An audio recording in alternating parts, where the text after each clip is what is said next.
साथियों, आप सभी का अपना चैनल वन स्टेप सक्सेस पर स्वागत करते हैं।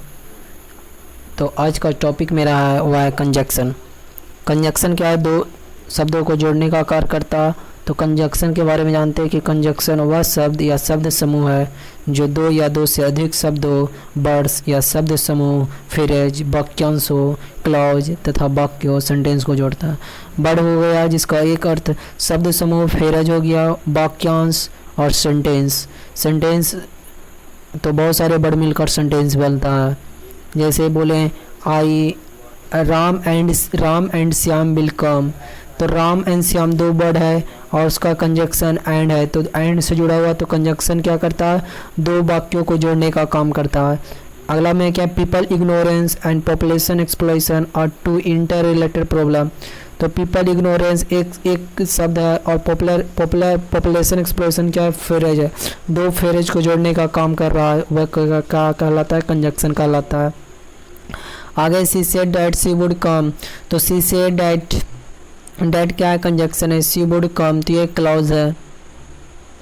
यहाँ वाक 1 में एंड दो शब्द राम और श्याम को जोड़ता है और वाक 2 में एंड दो शब्द समूह पीपल इग्नोरेंस तथा पॉपुलेशन एक्सप्लोजन को जोड़ता है तथा वाक 3 में डैट दो वाक्यों सी सेड एवं शी वुड कम को जोड़ता है। अतः एंड और डैट क्या है? कंजक्शन है।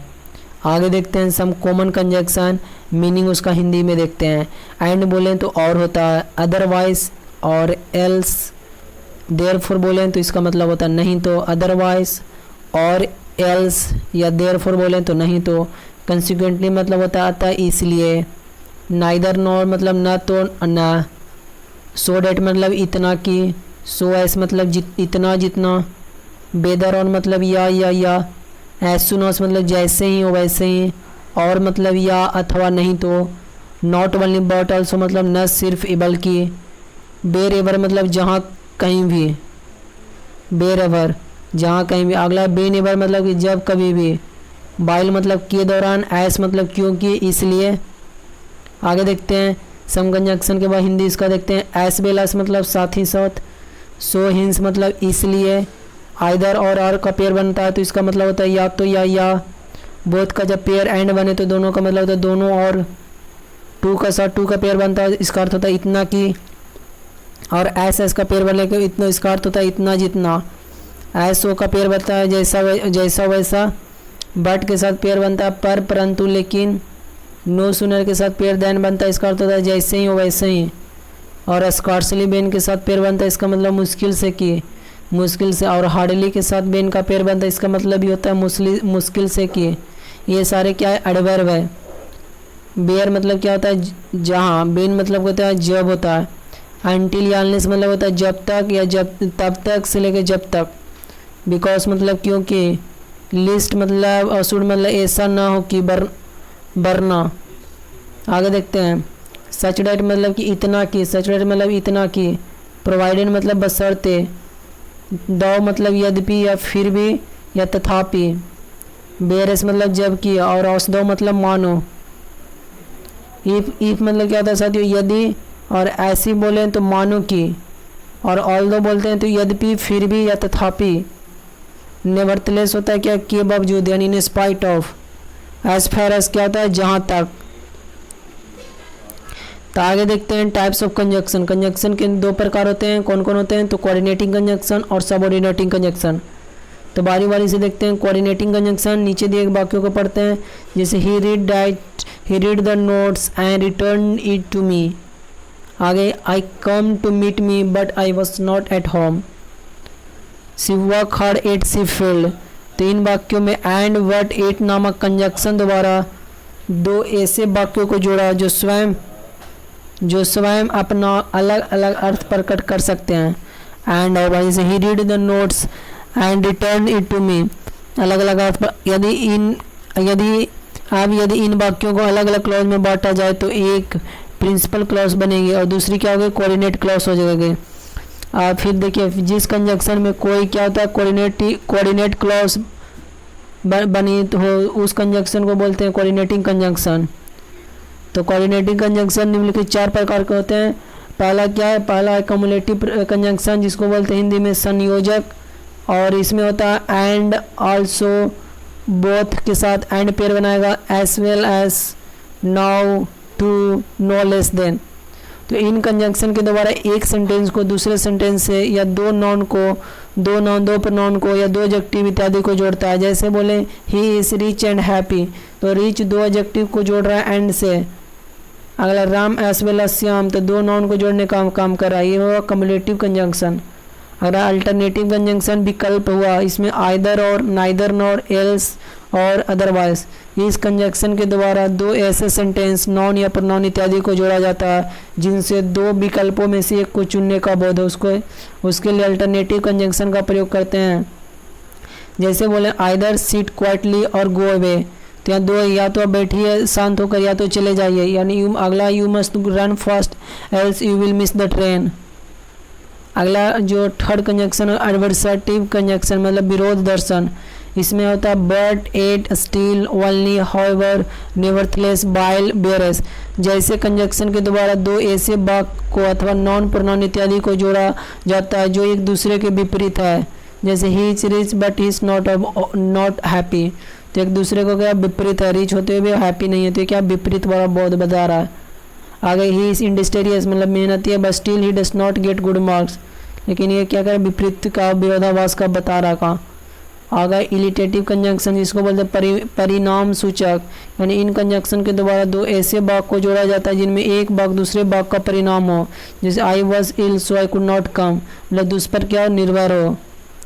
आगे देखते हैं सब ऑर्डिनेटिंग क्लॉज, दूसरा क्लॉज में नीचे दिए वाक्यों को पढ़ते हैं। जैसे if you work hard you will success, यानी काम पर आपका सक्सेस निर्भर करता है। अगला since I was busy I could not call you, तो इस सेंटेंस में इफ सिंस के जैसे कंजंक्शन के द्वारा एक क्लॉज को दूसरी ऐसी क्लॉज में जोड़ा गया जिसके बिना वह अपना अर्थ व्यक्त नहीं कर पाते, अर्थात वह उस पर पूरी तरह आश्रित है, क्योंकि जब वर्क हार्ड करेगा तभी सक्सेस होगा, यानी उस पर आश्रित है। यानी इस सेंटेंस को क्लॉज में बांटा जाए तो एक प्रिंसिपल क्लॉज बनेगा, दूसरा सबऑर्डिनेट क्लॉज, यानी आश्रित भाग। प्रिंसिपल क्लॉज पर कौन सा आश्रित है, तो सबऑर्डिनेट क्लॉज आश्रित है, क्योंकि जब वर्क हार्ड करेगा तभी सक्सेस होगा, तो यानी प्रिंसिपल क्लॉज पर सबऑर्डिनेट क्लॉज आश्रित है, इसलिए इसको बोलते हैं सबऑर्डिनेटिंग क्लॉज। तो जिस कंजंक्शन के द्वारा सबऑर्डिनेट क्लॉज बनी उसे सबऑर्डिनेटिंग कंजंक्शन कहते हैं। सबऑर्डिनेटिंग कंजंक्शन अपने अर्थ के अनुसार निम्नलिखित बात प्रकट करते हैं। जैसे टाइम में बेन बताएगा, whenever, till, until, before, since, bile, as soon as long as, just as. जैसे बोले Ben I saw him I stop my car, मतलब जब देखा उसके बाद हुआ, मतलब कि स्टॉप होने का कार्य बाद में हुआ, क्योंकि पहले तो देखा गया बेन आई सो हिम। आगे as soon as it rain, the farmer भी सो, मतलब जब रेन होगा तब फॉर्म होगा, यानी कि रेन पर डिपेंड कर रहा है फॉर्मर का बीज बोना।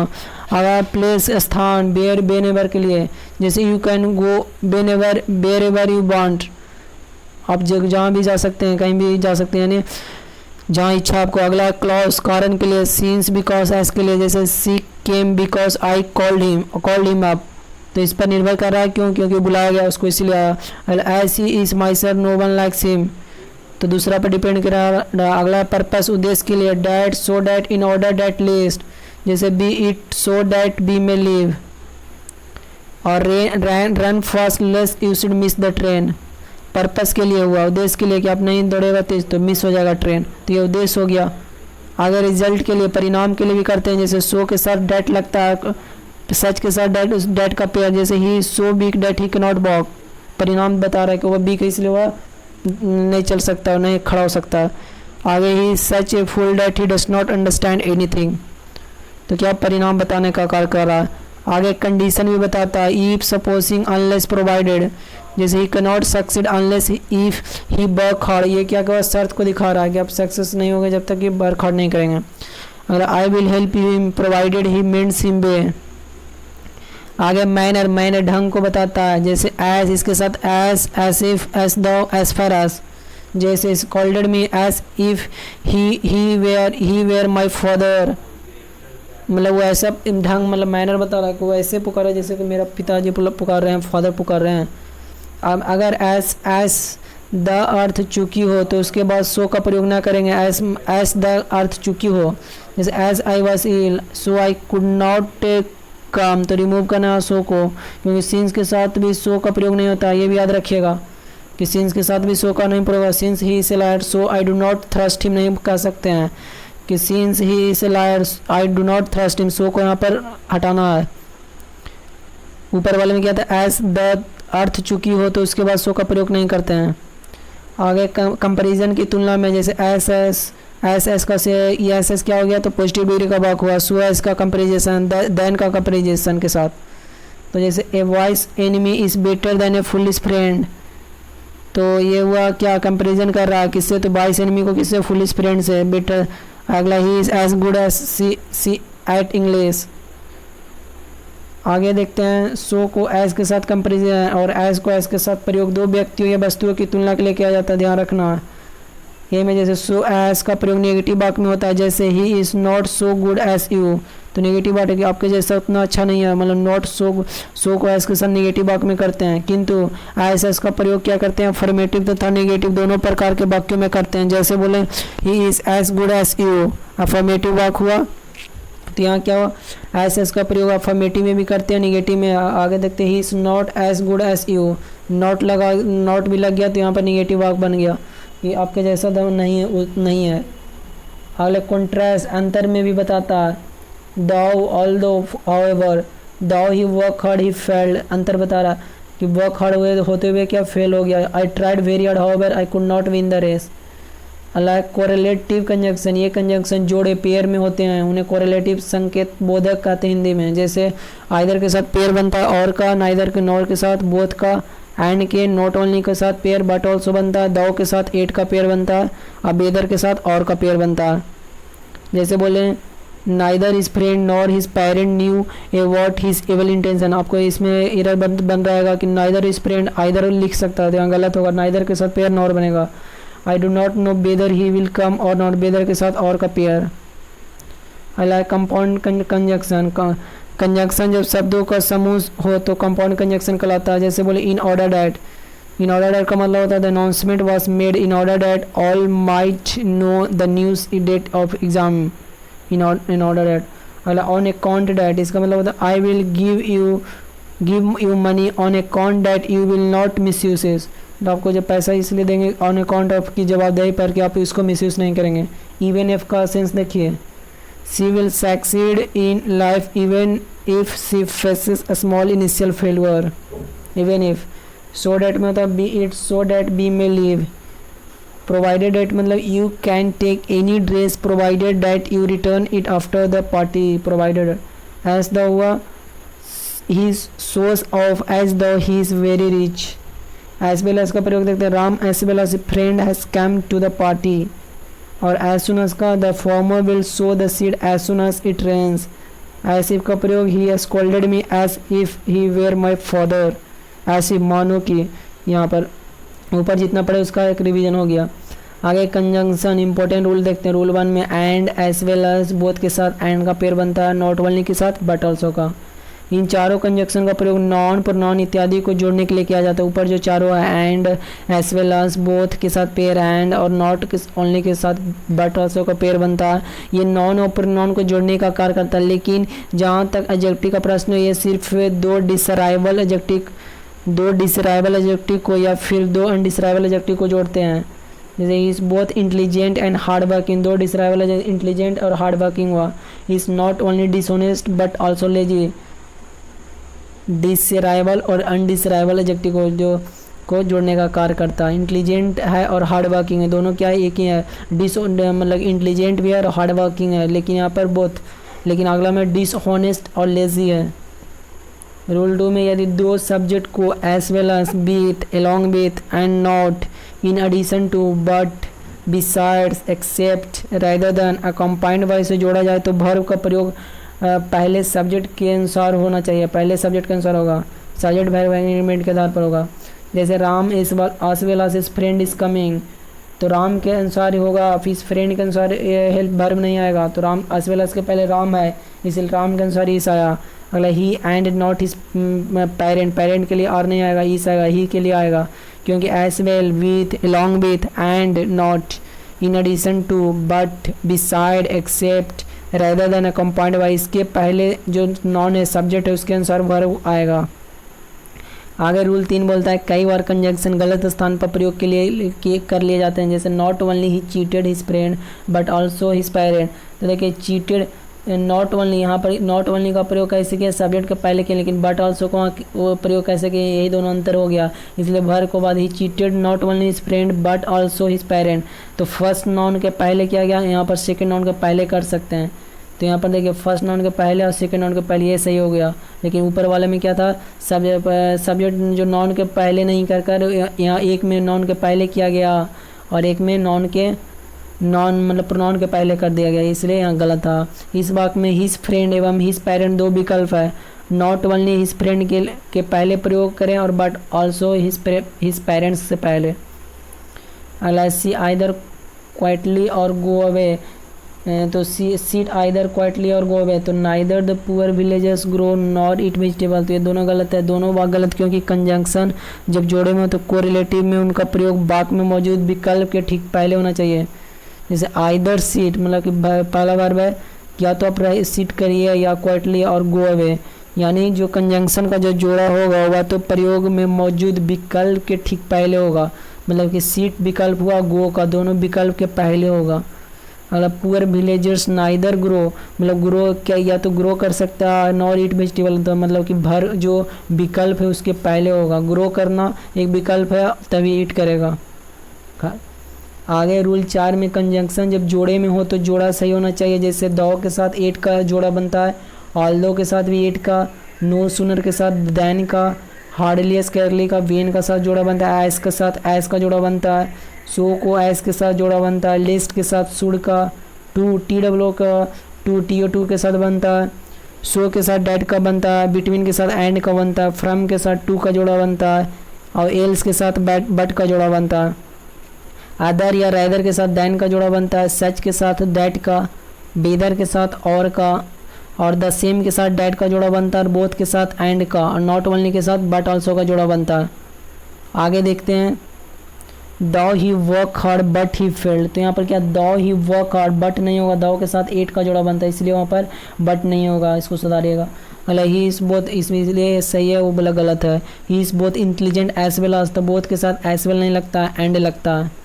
The party is between 7 PM and 10 PM, between के साथ एंड लगता है। द फ्रॉम, अगला द पार्टी इज फ्रॉम के साथ टू लगता है, फ्रॉम 7 PM to 9 PM।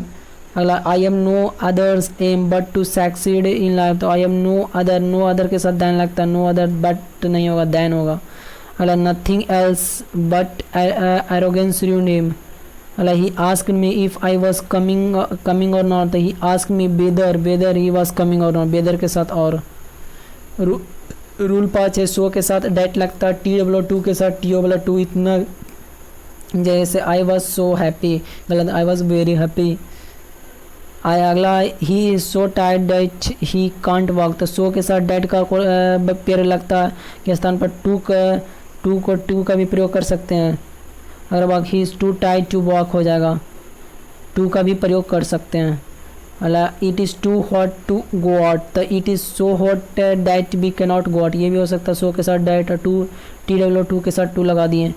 अला she is so weak that she can not walk, तो इसके साथ she is too TW2 weak to walk.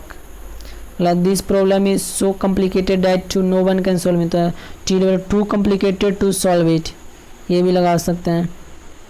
इतना TW2 और TO2 मतलब कि इतना की। आगे देखते हैं अगर टू सॉल्व के पहले फॉर एनी वन के उल्लेख नहीं किया जाए तो सॉल्व का सब्जेक्ट प्रॉब्लम हो जाएगा और वाक्य का अर्थ गलत हो जाएगा। ध्यान रहे, अगर डाइट के बाद क्या बोलते हैं, डाइट के बाद सब्जेक्ट परिवर्तन हो जाए तो 2 + B1 के पहले सेकंड सब्जेक्ट का उल्लेख आवश्यक है।